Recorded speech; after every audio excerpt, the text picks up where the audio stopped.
the world is changing at such a dramatic and negative pace, and because there's so much concern of banking risk, currency risk, and geopolitical risk, that it's an open symptom of we need our gold. We're done with this contracts game, this extend and pretend game, this levered game. We want the physical gold. It's the same with silver. There have been a lot of concerns recently about record flows of physical metal, gold and silver, out of the London vaults, some of it going towards New York, record inflows and outflows in New York.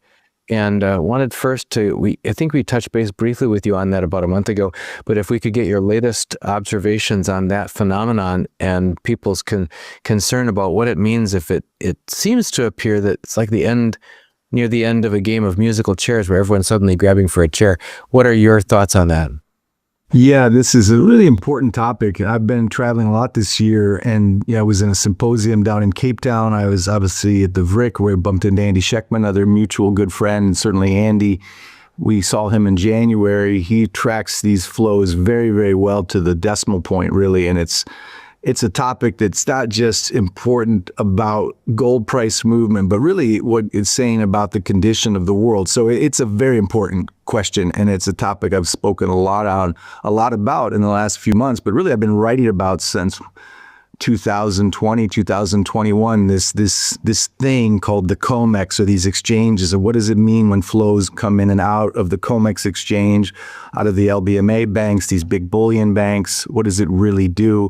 You could spend hours on it, but to keep it simple and not stupid, but simple so it's understood by people who don't have time to look at the derivatives or what open positions mean or what good stand for delivery means. In a nutshell, this exchange in London and this exchange in gold, in New York, the COMEX, they're not gold storage facilities or really gold markets. They're credit instruments, they're credit exchanges where a lot of leverage is allowed. So you could have a 4% physical gold and 96% of a contract being 96% leverage and 4% actual gold, and you can use levered longs or levered shorts to move the gold price pretty dramatically. And my argument has always been, since I started writing about this in 2020, that the main purpose of the COMEX, which came to fruition in 1974 for gold and silver, was to keep a permanent short on the natural supply and demand of the natural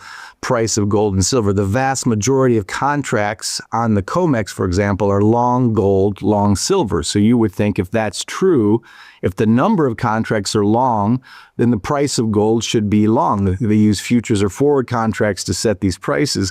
But it only takes about 8 or 9 larger bullion banks to have net short positions with massive turns of leverage. And so you may have more contracts long, but the net volume of contracts short is significantly higher. It's almost every morning at 8:30 you see the price fix on gold or silver.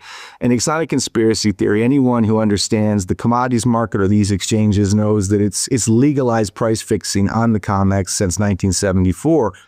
And it's just, and most of these contracts don't actually stand for delivery. You're shorting or going long. You don't take delivery of the physical gold. You just extend the contract or reuse the contract. There's no actual physical delivery. So this game of levered longs or particularly levered shorts has just been going on for decades. And what's fascinating about what we're seeing since November, really since the Trump elections, and then certainly since Trump came into the White House, is the number of contracts standing for delivery, in other words, asking for actual delivery, has gotten so much higher that there's not enough gold at the COMEX to satisfy delivery, because delivery was never the intention. It's a long-winded way of saying the world wants its gold within its own zip codes, within its own control, and no longer a part of some paper churn and burn or extend and pretend that's gone on for decades.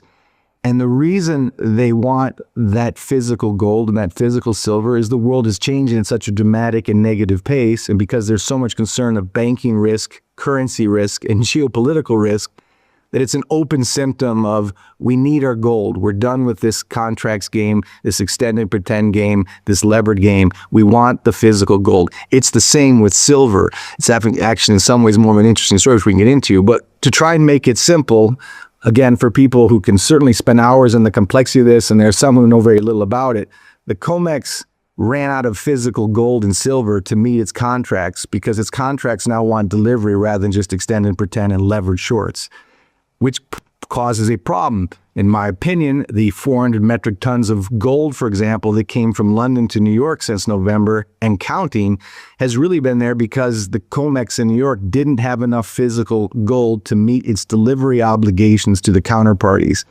And they didn't have enough because, again, counterparties are actually doing something they haven't done in decades, which is get their gold, want their gold. And as I've warned since 2020, this game of legalized price fixing on the COMEX would stop once the demand for physical gold outpaced the need or the ability to short it on the COMEX. And that is what we're seeing throughout Q1 of 2025. And that is a symptom not just about currency risk and banking risk, but certainly about geopolitical risk. When you see this much demand for gold and you see this much gold coming out of these otherwise fixed price fixing exchanges, there is a seismic shift in the world happening. Again, that's not a gold butt argument. That's just to track the flows, understand the common sense. And it's no coincidence that as we're running out of the price fixing capacity at the COMEX, gold is reaching all-time highs. The ability to keep price fixing is getting weaker. The demand from central banks, in particular from the East or from large counterparties on the COMEX, is getting higher. So that once safe and sound little price fixing mechanism in New York is losing its teeth.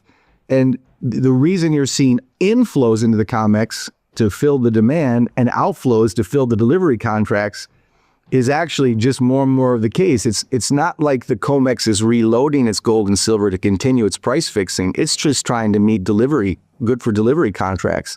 And so that has huge ramifications on not just the price of these metals, but also how the world is feeling. And when gold is hitting all-time highs, that is always a dangerous sign. Even if you love gold as we do, and for the reasons we do, it's always a bittersweet schadenfreude because, as we've always warned, and when gold reaches new all-time highs and counting, that's because the world and the currencies and the debt levels and the social unrest is getting worse as well. Because there is a flight to safety. Gold is the last resort for a lot of these realizations that sovereign bonds, U.S. treasuries, checking and savings accounts aren't going to be the safe haven. It's going to be this barbaric pet rock, this analog asset, gold. So this is a long-winded way of saying gold is getting much more important because things are getting much more desperate, and the ability to price fix on the COMEX is getting weaker and weaker. So all these things are converging in the silver market for the silver price. Nearly 50% of the silver that was once on the COMEX to allow this price fixing is just not there anymore.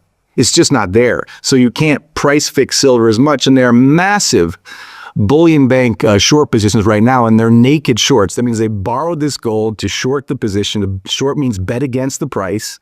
Meanwhile, the price is getting higher, so they're in a short squeeze. What's borrowed has to be given back or paid back.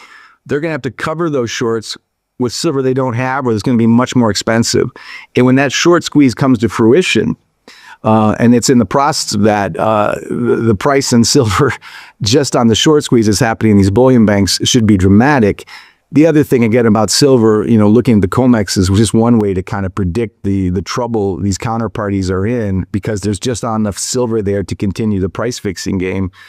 If you look just on the technicals, you've got a 14-year rounded bottom on this cup and handle. You can look at technicals all day long, but when that breaks 50, the prior highs, silver should skyrocket. And of course, when the DXY on a relative basis gets weaker, silver should skyrocket. So it's all connected, Donegan. It's a long-winded way of saying between what's happening in the COMEX, what's happening with the LBMA banks and these naked short positions, in particular with silver, where there's not enough silver there.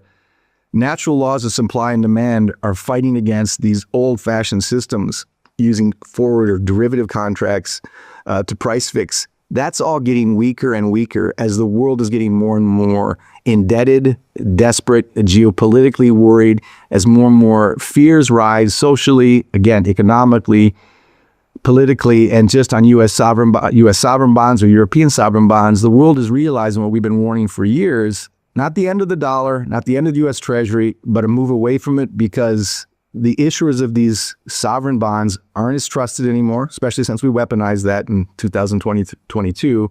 And in addition to weaponizing the world reserve currency, we've gone massively into debt at every turn. More budget deficits, more trade deficits, more balance sheet on the Fed, and more national debt. It's just not the same trusted IOU that it used to be. So all of these things are connected. I'll pause there, but it really has a massive impact on the long-term direction of gold. Never in a straight line, or silver never in a straight line, but we're reaching all-time highs for a reason. Things are collapsing at the COMEX for now.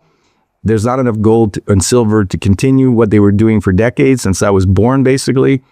And the world is getting more and more afraid of the US dollar and more nervous, for right or for wrong, about Trump policies, about Trump decisions, about political instability, geopolitical instability. In a straight line, or silver never in a straight line. All of this is connected. Everything you pull on comes from debt, whether it's the COMEX, whether it's geopolitics, whether it's tariffs, whether it's currencies, whether it's bond yields. It all comes back to the simple theme of debt, which is finally becoming more and more understood by the mainstream now. Certainly understood by the central banks of the East and the counterparties in the COMEX. And they see the writing on the wall. They're basically trying to get their shovels ready before the snow, and they're taking their gold and silver out.